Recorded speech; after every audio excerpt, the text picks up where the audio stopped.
Tangis keluarga Oshima lihat mobil sang pramugari masih utuh dievakuasi dari Glodok Plaza, banyak kenangan.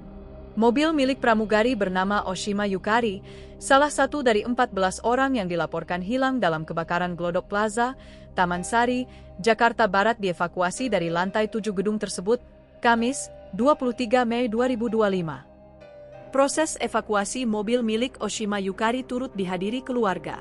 Di tengah abu dan puing-puing sisa kebakaran yang melahap Glodok Plaza, sebuah Honda Brio putih perlahan turun dari lantai 7 gedung itu. Meski tampak masih bisa dikendarai, bercak kuning akibat jilatan api melekat di beberapa bagian bodinya, seakan menjadi jejak bisu dari tragedi yang terjadi. Namun, bagi keluarga, mobil ini bukan sekadar kendaraan.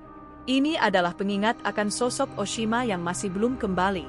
Bibi Oshima, indah yang menunggu di posko pemadam tak kuasa menahan tangis.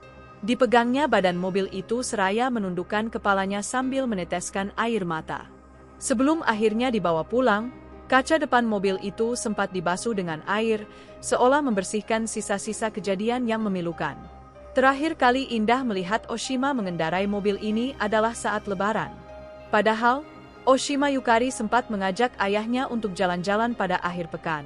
Pada bagian dashboard mobil, masih ada karcis parkir yang mencatat waktu masuk Oshima ke Glodok Plaza pada Rabu pukul 18.43 waktu Indonesia Barat.